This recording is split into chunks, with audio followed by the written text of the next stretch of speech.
जय हिंद दोस्तों। आज हम भारतीय संविधान का नेक्स्ट पार्ट आगे स्टार्ट करते हैं। नेक्स्ट तो भाग 5। भाग 5 में जो है आर्टिकल 52 से लेकर 151 तक है।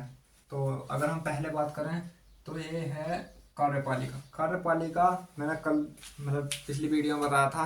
कार्यपालिका और विधायिका और आपका न्यायपालिका, ये तीनों मतलब मतलब शासन के हाथ होते हैं। इनमें तीनों शासन में होते हैं और इनमें जो कार्यपालिका और व्यवस्थापिका है वो दोनों सेम सा काम करती हैं, लेकिन न्यायपालिका इनसे अलग होती है, जो आर्टिकल 51 मतलब 51 में बात की गई थी। ठीक है, तो आगे बात करें इसमें कार्यपालिका। तो कार्यपालिका के अंदर क्या था, राष्ट्रपति, उपराष्ट्रपति, ये सब काय के अंदर आते हैं, कार्यपालिका के अंदर। और आपके जो मतलब शासन में भाग लेते हैं वे सब कार्यपालिका के अंदर आते हैं। ठीक है, तो आगे बात करते हैं इसमें भारत का जो है राष्ट्रपति।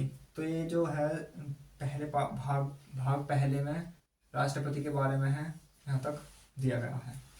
तो आर्टिकल 52, तो 52 ये कहता है कि भारत का एक राष्ट्रपति होगा, यानी भारत में एक राष्ट्रपति होगा। आगे है आर्टिकल 53। 53 में है कि संघ की कार्यपालिका शक्ति, जो मतलब जो संघ है हमारा, जो केंद्र है भारत, उसकी जो मतलब कार्य है वो किसके अंदर होगा, वो राष्ट्रपति के अंदर निहित होगा। या तो वो खुद करेगा या अपने प्रतिनिधि या अधिकारी से खुद करवाएगा। ठीक है, तो उसकी शक्ति किसके अंदर है, राष्ट्रपति के अंदर है। ठीक है, आगे है आर्टिकल 45। 45 में निर्वाचन मंडल। तो याद करने की तरीके इसकी मंडल में कितनी मात्राएं हैं, 1 2 3 4। तो 4 मात्राएं हैं, तो यहाँ पे भी 4 आ रहा है। तो 54 54 क्या हो जाएगा, निर्वाचन मंडल, यानी राष्ट्रपति का निर्वाचन मंडल। आगे है 55। आर्टिकल 55 क्या कहता है, 55 ये कहता है कि जो निर्वाचन रीति है ना, यानी कि निर्वाचन क्या कैसे किया जाएगा, राष्ट्रपति को निर्वाचित कैसे किया जाएगा। तो इसको इस तरीके से किया जाता है, मतलब कुछ गुप्त मतदान होते हैं और सांसद होते हैं, प्रतिमोदन होते हैं इस तरीके से। और 15,000 प्लस की जो है 15,000 रुपये RBI में जमा की जाती है राशि। ठीक है, तब मतलब जो इस तरीके से इसका प्रोसेस दिया है कि एकल संक्रमणीय मतलब मतदान होता है इसका, और गुप्त मतदान होता है। ठीक है, इसके बारे में ये रीति में दिया गया है, रीति किस तरीके से है। आगे है आर्टिकल 56। आर्टिकल 56 क्या कहता कि जो राष्ट्रपति का कार्यकाल है ना वो कितने समय है। तो अगर मैं बात करूँ सामान्य तो 5 ईयर है, लेकिन आगे इसमें कुछ ऐसी गतिविधियां होती हैं कि कार्यकाल को बढ़ाया भी जा सकता और घटाया भी जा सकता है, लेकिन सामान्य रूप से 5 वर्ष राष्ट्रपति का कार्यकाल होता है। अगर मैं बात करूं आर्टिकल 57 की, तो आर्टिकल 57 ये कहता है पुनर्निर्वाचन। पुनर्निर्वाचन का मतलब है कि राष्ट्रपति पहले राष्ट्रपति है, फिर दोबारा भी राष्ट्रपति बन सकता है, यानी दोबारा से भी राष्ट्रपति चुना जा सकता है, पात्रता हो सकती है उसकी। आर्टिकल 58 क्या कहता है, 58 में है औरताएं यानी योग्यताएं। तो योग्यताएं हैं, तो इसके लिए क्या है, आर्टिकल 58 मतलब राष्ट्रपति की क्या योग्यता है। जैसे कि हमने देखा हर एक इंसान की कुछ योग्यता होती हैं। अगर हम एक जॉब भी लेने जाएंगे तो उसके लिए एक योग्यता मांगी जाएगी, ऐसी राष्ट्रपति के लिए कुछ योग्यताएं हैं। योग्यताओं में दिया गया है कि वो मतलब भारत का नागरिक हो, सिंपल सी बात है, और दिवालिया पागल नहीं होना चाहिए। इस तरीके से इसकी योग्यताएं हैं ये। ठीक है, आर्टिकल 59 क्या कहता कि पद के लिए शर्तें।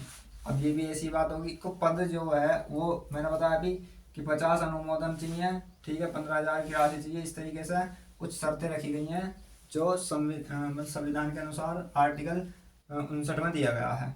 ठीक है, तो इस तरीके से आर्टिकल 60 में क्या है, शपथ।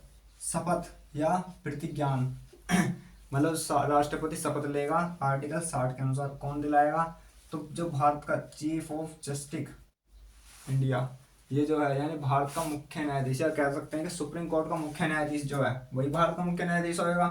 तो वो क्या कराएगा, शपथ दिलाएगा राष्ट्रपति को। ठीक है, आर्टिकल 61 क्या है, महाभियोग प्रक्रिया। तो महाभियोग प्रक्रिया क्या है, तो भाई ये एक अर्धन्यायिक प्रक्रिया है, मतलब राष्ट्रपति को हटा सकते हैं महाभियोग प्रक्रिया से। इसमें क्या होता है कि मतलब संसद जो सदन होते हैं उनमें एक अधिवेशन पास किया जाता है, और उस अधिवेशन को पास करने के बाद जैसे हटाया जा सकता है, मतलब राष्ट्रपति को हटाया जा सकता है। आगे है 62, यानी 62 में क्या कि जो राष्ट्रपति का जो पद है ना उसकी रीति को भरने के लिए, और मान के चलो राष्ट्रपति है और कुछ ऐसी कंडीशन आ जाती है कि राष्ट्रपति का पद या राष्ट्रपति की दुर्घटना हो जाती है तो उस पद खाली हो जाएगा। तो उस पद को भरने के लिए उसके लिए क्या है, निर्वाचित रीति करने का जो समय है ना वो आर्टिकल 62 के अनुसार किया जाएगा। ये है इसके अंदर बात। अब आता है उपराष्ट्रपति। उपराष्ट्रपति का मतलब वाइस प्रेसिडेंट। तो वाइस प्रेसिडेंट आर्टिकल 63 में दिया गया है इसका उल्लेख, भारत का एक उपराष्ट्रपति होगा। ठीक है। आर्टिकल 64 क्या कहता है कि राज्यसभा का जो पदेन सभापति है, राज्यसभा का पदेन सभापति है वो राष्ट्रपति उपराष्ट्रपति होगा, यानी उपराष्ट्रपति ही राज्यसभा की जो सदस्य सभापति है वो उपराष्ट्रपति है, और यही क्या करेगा, वहाँ की बैठक बिठाएगा, उसी के हाथ में इसका कार्यकाल काम रहेगा जो भी है। तो आर्टिकल 65, राष्ट्रपति की अनुपस्थिति में उपराष्ट्रपति कार्य करेगा, यानी अगर मान के चलो कोई भी काम है और वो राष्ट्रपति उस दौरान नहीं है, जब राष्ट्रपति नहीं है तो भाई काम तो होना है, तो काम जो होएगा वो किसके कौन करेगा, वो उपराष्ट्रपति करेगा। यानी उसके अनुसार जैसे कि मान लो कप्तान है तो कप्तान नहीं होता तो क्या आता, फिर उप कप्तान आता। इस तरीके से उसकी अनुपस्थिति में कौन रहेगा, उपराष्ट्रपति कार्यकाल करेगा किसके अनुसार, यानी काम करेगा जो भी है किसके अनुसार करेगा, आर्टिकल 64 के अनुसार, सॉरी 65 के अनुसार। आर्टिकल 65 के अनुसार राष्ट्रपति के कार्य मतलब जो है उपराष्ट्रपति करेगा अनुपस्थिति में। आर्टिकल 66 ये कहता है कि उपराष्ट्रपति का निर्वाचन, जैसे कि मैंने बताया कि इसके लिए भी मतलब जो हमारा उपराष्ट्रपति के लिए भी निर्वाचन मंडल होता, जैसे कि इसमें दिया गया 64 में कि निर्वाचन मंडल, तो ऐसे ही इसके लिए भी निर्वाचन होता। इसमें भी इस तरीके से ही उपराष्ट्रपति के तरह उपराष्ट्रपति भी इसी की तरह कार्यक्रम करता है जो भी है, लेकिन आर्टिकल किसके अनुसार, और इसका चुनाव जो होएगा किसके अनुसार होएगा, आर्टिकल 66 इसके चुनाव के अनुसार होएगा। ठीक है, आगे चलते हैं। 67 आर्टिकल 67 कहता है कि राष्ट्रपति सॉरी उपराष्ट्रपति का जो कार्यकाल है ना वो कितना है, तो वो किस में दिया गया, 67 में। अगर मैं उपराष्ट्रपति का कार्यकाल कहूँ तो भाई तो राज्यसभा का सभापति होता, और राज्यसभा का कार्यकाल नॉर्मली 6 ईयर होता, तो इसका हम 6 ईयर कह सकते हैं और नहीं भी कह सकते। कह सकते हैं सामान्य रूप से 5 वर्ष भी हो सकता और 6 वर्ष भी हो सकता। ठीक है, आगे आर्टिकल 68 में क्या होता है कि उपराष्ट्रपति पद की रीति को भरने के लिए निर्वाचन किए गए समय, मतलब जब उपराष्ट्रपति मान लो उपराष्ट्रपति की मतलब दुर्घटना हो जाती है या वो बीमार हो जाता है या फिर वो काम करने लायक नहीं रहता, तो वो पद क्या है वो हट जाएगा, और पद को जल्दी से जल्दी भरने का जो समय है वो किसके अनुसार है, आर्टिकल यानी अनुच्छेद 68 के अनुसार उसे जल्दी से जल्दी भरने का प्रयास किया जाएगा। आगे है आर्टिकल 69 में है जो उपराष्ट्रपति है उसके द्वारा शपथ, मतलब उपराष्ट्रपति क्या रहेगा, शपथ लेगा, कौन दिलाएगा, राष्ट्रपति दिलाएगा, सीधी सी बात है। तो उसे काल उल्लेख किस में दिया गया, 69 में। आगे है आर्टिकल 70 ये कह रहा कि जो अन्य आकस्मिकताओं में जो राष्ट्रपति है उसकी कृतियों का निर्वहन, यही है कि अगर जो कार्य जब आकस्मिक यानी जो आकस्मिक कार्य हैं अगर राष्ट्रपति नहीं कर पाता है या किसी वजह से वो मतलब ये है कि उस या तो बीमार है या फिर वो उस समय वहाँ पर नहीं है, तो उस काम को कौन करेगा, उस काम को राष्ट्रपति के काम को कौन करेगा, उपराष्ट्रपति वहाँ पर कर पाएगा। ठीक है, आगे क्या है आर्टिकल 71 में है राष्ट्रपति या उपराष्ट्रपति के जो निर्वाचन से संबंधित है, ये इसमें ये है, मतलब कुछ खास नहीं है। खास क्या है इसमें, एक तो आर्टिकल 52 है, यानी ये सारे राष्ट्रपति के खास हैं, और जो राज्यसभा का सभापति है ये बहुत इंपॉर्टेंट है, और ये 65 भी इंपॉर्टेंट है। ठीक है, और ज़्यादा इंपॉर्टेंट कुछ नहीं है इसमें फिलहाल, बस ये है कि बता रहे हैं कि होता कि बुरा वक्त बिना कहे आता, कह के नहीं आता, इसलिए हमें सब पढ़ लेने चाहिए, और इससे हेल्प हो जाएगी कि मतलब जो है अगर एक बार देख लिया, पढ़ लिया, लिख लिया, तो वो हो सकता है कि हमारा सही चला जाए क्वेश्चन। इस तरीके से पढ़ना पड़ता है। आगे चलो, जो राष्ट्रपति राष्ट्र ये तो बता दिया संबंध होता है इसमें। आर्टिकल 72 बहुत मोस्ट इंपोर्टेंट है, इसे कहते हैं। इसमें क्या होता है इस आर्टिकल, ये ऐसा आर्टिकल है जिसमें राष्ट्रपति क्षमादान शक्ति इसके हाथ में होती है। मान के चलो कोई कोई भी केस हो जाता, कोई निर्दोष व्यक्ति है और उस पर कोई आरोप लगा दिया जाता, तो राष्ट्रपति जो है उसको क्षमादान कर सकता है, यानी बिल्कुल दोष मुक्त भी कर सकता है, परिहार भी कर सकता है, लघुकरण भी हो सकता है। यानी इसमें दिया गया कि 3 प्रकार की जो है हमारी मतलब क्षमा कर सकता है, यानी बिल्कुल दोष मुक्त भी कर सकता है, परिहार भी कर सकता है, लघुकरण भी कर सकता है। यानी दोष मुक्त में तो बिल्कुल दोष मुक्त, यानी उसने कुछ भी करा सही, दोष खत्म उसका। परिहार में क्या हो जाएगा, उसकी जो मतलब कठिन सजा दी गई है उसे कम कर सकता। लघुकरण में उसकी सजा को कम कर देगा, छोटी कर देगा। ठीक है, इस तरीके से इसमें ये दिया गया है। आगे है 73, संघ की कार्यपालिका शक्ति का विस्तार है इसमें। आगे 74, ये भी बड़ा इंपॉर्टेंट है इसमें। देखो यहाँ पे 2 बात सीखने को मिलेगी हमें। आर्टिकल 74 जो है राष्ट्रपति की सलाह और सहमति के लिए मंत्रिपरिषद का एक गठन होगा। मतलब आर्टिकल 74 क्या है, मंत्रिपरिषद। मंत्रिपरिषद यानी काउंसिल ऑफ मिनिस्टरली, ठीक है, यानी मिनिस्टर जो है इसमें आएंगे। तो सीधी सी बात अगर हम कहें तो जो मंत्रिपरिषद होती है उसमें मंत्री होते हैं कुछ। तो मंत्री क्या है, 3 प्रकार के मंत्री होते हैं, कैबिनेट मंत्री, राज्य मंत्री और उप मंत्री। ये इस तरीके से कार्य करते हैं। अगर कैबिनेट मंत्री, और कैबिनेट मंत्री से ही हमारा जो प्राइम मिनिस्टर होता वो कैबिनेट मंत्री से ही बनता है। तो कैबिनेट मंत्री से ही राष्ट्रपति बनता, पीएम बनता। पीएम जो है वो कैबिनेट या मंत्री परिषद से ही बनता है। आगे है आर्टिकल 75। आर्टिकल 75 में मंत्रियों के बारे में अन्य उपलब्धियां, कोई इंपॉर्टेंट नहीं है। आगे है भारत का महान्यायवादी। ये इंपॉर्टेंट है कि भारत का महान्यायवादी। महान्यायवादी का मतलब है जो सरकार है ना, जो सरकार जो होती है, अगर उस पर कोई केस कर देता तो उस केस को भारत का जो न्याय मतलब मुख्य न्याय ये जो न्यायवादी है ये एक वकील होता जो केंद्र सरकार का होता, ना कि राज्य सरकार का। ठीक है, अगर मैं यही बात करूं तो महान्यायवादी। अगर राज्य सरकार की बात करें तो राज्य सरकार का हमारा होता है महाधिवक्ता, महाअधिवक्ता। तो इसका जो ये है महान्यायवादी। तो महान्यायवादी कौन है, जो मतलब भारत सरकार का एक वकील या एडवोकेट कह सकते हैं हम, एडवोकेट है भारत सरकार का।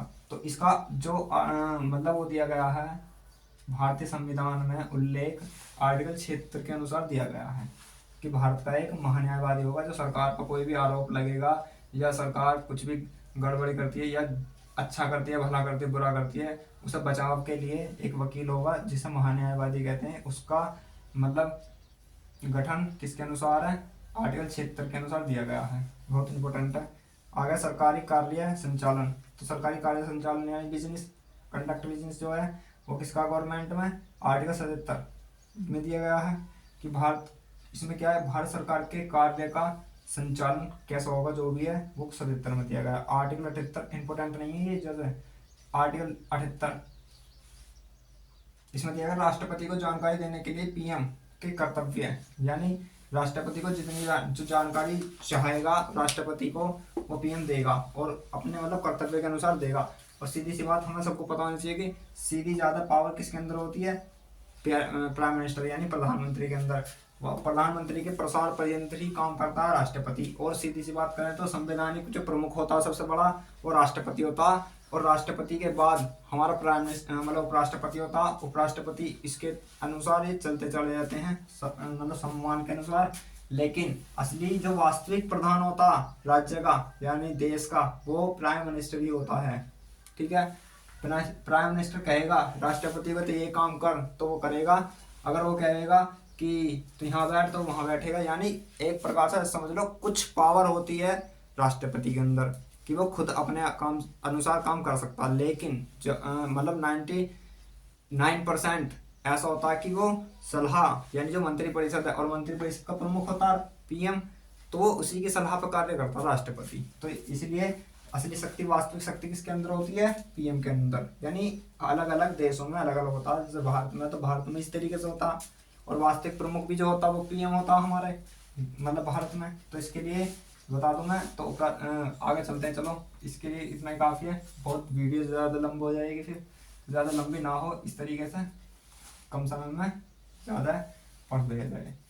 तो संसद, भाई देखो संसद क्या है, संसद है, संसद के 3 अंग होते हैं। तीन अंग होते हैं, अंग तीन होते हैं लेकिन भाग दो होते हैं, सदन दो होते हैं। भाई राज्यसभा होता, राष्ट्रपति होता, और तुम्हारा लोकसभा होता।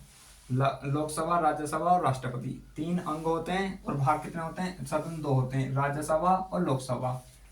और इन्हीं से मिलकर क्या बनता, संसद। संसद को ही कानून बनाने का अधिकार है भारत के अंदर, और संसद को ही कानून तोड़ने का अधिकार है। ठीक है, देखो आर्टिकल 79 में क्या है, संसद का गठन। संसद का गठन आ गया है 69 के बाद 80 में है राज्यसभा की संरचना, यानी राज्यसभा होगी। आगे है 81 में है लोकसभा की संरचना है। ठीक है, 82 में क्या है, प्रत्येक जनगणना कोई इंपोर्टेंट है के बारे में समायोजन, जैसे कि कोई जनगणना है उसके अनुसार समायोजन किसके अनुसार किया जाएगा, इसके अनुसार। ठीक है, आगे बात करें तो राष्ट्रपति 82 में क्या है, 82 में जनगणना के बारे बताई थी, जनगणना के बारे में है ये। और 83 में है संसद के सदन की अवधि, यानी संसद के जो सदन है ना, लोकसभा राज्यसभा, उनका कार्यकाल क्या होगा, वो दिया गया है आर्टिकल 83 में।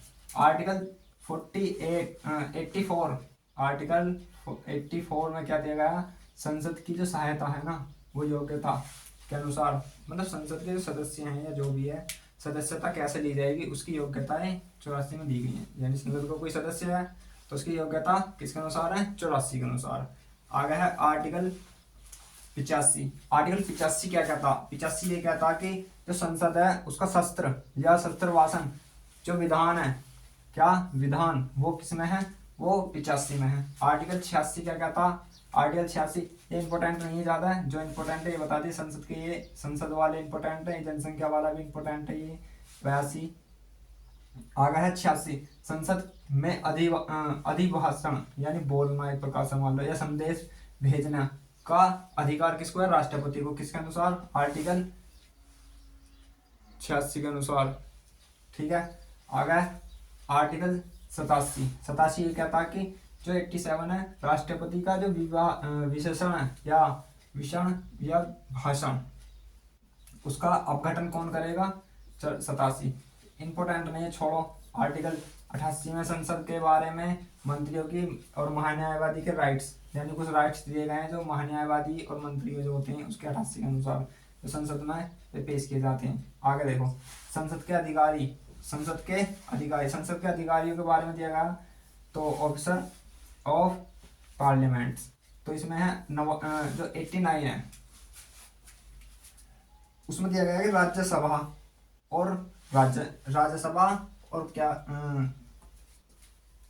राज्यसभा और सभापति और उपसभापति, राज्यसभा का सभापति और उपसभापति, राज्यसभापति यही हूँ, राज्यसभा सभापति और उपसभापति। ठीक है, उसका मतलब उसके बंद दिए गए हैं 89 में। आगे है आर्टिकल 90 में उपराष्ट्रपति पर या उस उपराष्ट्रपति का जो उपसभापति है उस पर रीति और त्याग पत्र कैसे देगा, और जो मतलब एक प्रकार समझ लो त्याग पत्र देना या पद से हटना, इस तरीके से किसके अनुसार है, 90 में है उपराष्ट्रपति जो उपसभापति है, यानी एक सभापति होती है, ऐसा होता है, एक राज्यसभा होती है, एक लोकसभा होती है। लोकसभा लोगों की होती है, राज्यसभा जो है राज्य यानी एक प्रकार समझ लो सांसदों की होती है, ऐसा समझ लो। तो उसमें जो सभापति होता वो राष्ट्रपति होता, जो राष्ट्रपति होता है, राष्ट्रपति का एक और होता नीचे, राष्ट्रपति जो होता वो होता उपसभापति और सभापति, और सभापति के नीचे होता है एक उपसभापति। और जैसे अगर मैं बात करूं किसकी, मतलब लोकसभा की, तो लोकसभा में होता है स्पीकर यानी अध्यक्ष, लोकसभा अध्यक्ष, और लोकसभा अध्यक्ष के नीचे होता है एक अगला उप लोकसभा अध्यक्ष, इस तरीके से अंदर होता है। तो अगर बात करें यहाँ पर सभापति की, तो सभापति जो होता उसका जो उपराष्ट्रपति होता है उसे अपने उपराष्ट्रपति होने का वेतन कभी नहीं मिलता, उसे वेतन मिलता तो केवल और केवल सभापति जो राज्य सभा होती है उसकी सभा का ही वेतन मिलता है उसे। ठीक है, ये भी एक नोट है। आगे है आर्टिकल 91 दिया गया है कि जो सभापति के रूप में कार्य करने की जो उपसभापति है या और अन्य व्यक्ति जो है उसकी शक्ति दी गई है। यानी सीधी सी बात अगर हम बात करें तो जो 91 में ये दिया गया, अगर उपसभापति यानी सभापति नहीं है ना तो उसके काम, उसके जो कार्य है वो उपसभापति करेगा। उपसभापति भी नहीं है तो कोई अन्य व्यक्ति करेगा। उसकी जो शक्ति है वो 91 के अनुसार दी गई है। सीधी सी बात यही है। और एक और बात बता दूंगा तुम्हें कि जो प्राइम मिनिस्टर बनने के लिए कम से कम उम्र 25 ईयर चाहिए। और किसी आम आदमी को भी प्राइम मिनिस्टर बनाया जा सकता है, लेकिन उसे 6 महीने के अंदर राज्यसभा या लोकसभा में से किसी की भी सदस्यता प्राप्त करनी पड़ेगी। और तो इतने ही आज की वीडियो में। अगली नेक्स्ट वीडियो जल्दी आएगी। प्लीज़ सब्सक्राइब, मतलब ज़्यादा से ज़्यादा इस वीडियो को शेयर करें। मतलब ऐसा नहीं कि हम खुद ही पढ़ें, अपने दोस्त और आसपास के लोगों को भी इसे शेयर करें। और ऐसी नॉलेज हर एक इंसान को होनी चाहिए, पढ़ा लिखा हो या नहीं हो, कम से कम सुन तो सकता है खास करके। तो इसलिए लाइक करें। और लाइक करने का मतलब यही है कि एक ये हमारी मेहनत का फल होता है। तो इसलिए वीडियो को लाइक और अपनी जो परेशानी है उसे कमेंट में दे दें। तो जय हिंद, मिलते हैं अगली बार। Take care.